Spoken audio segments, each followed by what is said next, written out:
নমস্কার বন্ধুরা, আমার নাম শুভশ্রী আর আপনাদের সকলকে আমার চ্যানেলে খুবই স্বাগত জানাই। আজকে শেয়ার করছি বাঙালির খুবই প্রিয় একটি রেসিপি, আলু দিয়ে মুরগির পাতলা ঝোল। খুব কম তেল মশলায় সহজে বানিয়ে নিন এই আলু দিয়ে মুরগির ঝোল। আমার চ্যানেল যদি ভালো লাগে সাবস্ক্রাইব, শেয়ার আর লাইক করতে কিন্তু ভুলবেন না। তো চলুন দেখে নিই কেমন করে বানাচ্ছি আলু দিয়ে মুরগির ঝোল। আলু দিয়ে মুরগির ঝোল বানানোর জন্য এখানে আমি নিয়েছি 1 কেজি চিকেন আর নিয়েছি 3 থেকে 4টে মাঝারি সাইজের আলু। এটা টোটাল 400 গ্রাম।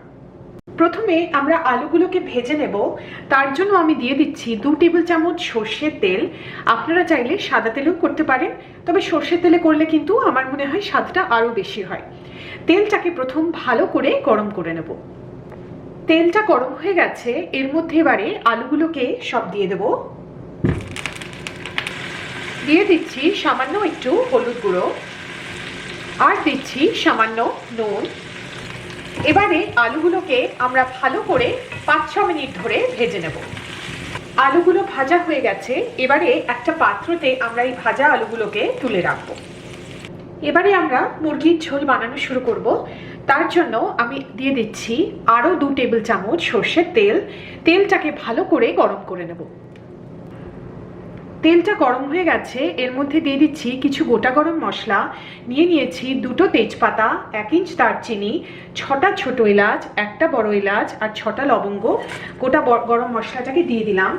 তার সাথে আমি আরও দিচ্ছি প্রায় 12টা গোটা গোলমরিচ। এই ফোড়নটাকে এবারে 20-30 সেকেন্ড একটু ভেজে নেব।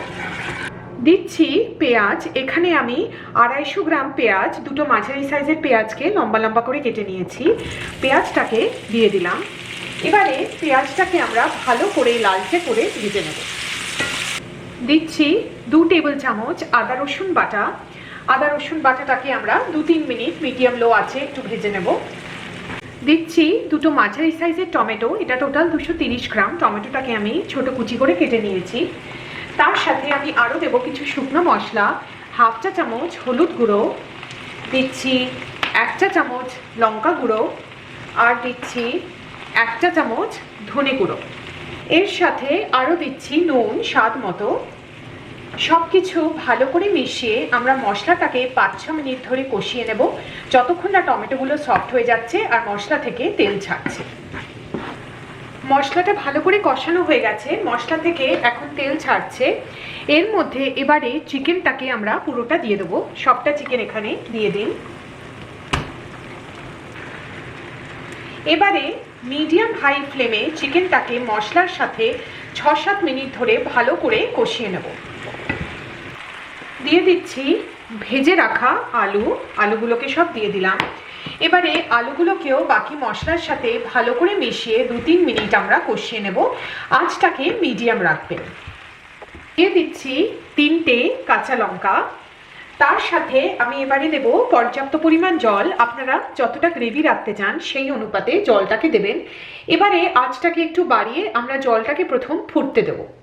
জলটা ফুটে গেছে, এবারে ঢাকা দিয়ে আমরা চিকেন আর আলুটাকে পুরোপুরি সেদ্ধ হতে দেবো। চিকেন আর আলু পুরোপুরি সেদ্ধ হয়ে গেছে আর আমাদের আলু দিয়ে মুরগির ঝোল অলমোস্ট তৈরি। সব শেষে আমি গার্নিশ করে দিচ্ছি কিছু ধনেপাতা কুচি দিয়ে। আমাদের আলু দিয়ে মুরগির ঝোল একদম তৈরি। গরম ভাতে কিন্তু এই মুরগির ঝোল একদম অমৃত লাগে খেতে। রেসিপিটা এভাবে একবার ট্রাই করবেন, নিশ্চিত আপনাদের ভালো লাগবে। আমার চ্যানেল ভালো লাগলে সাবস্ক্রাইব একবার নিশ্চয়ই করবেন। আমার চ্যানেল দেখার জন্য আপনাদের অনেক অনেক ধন্যবাদ।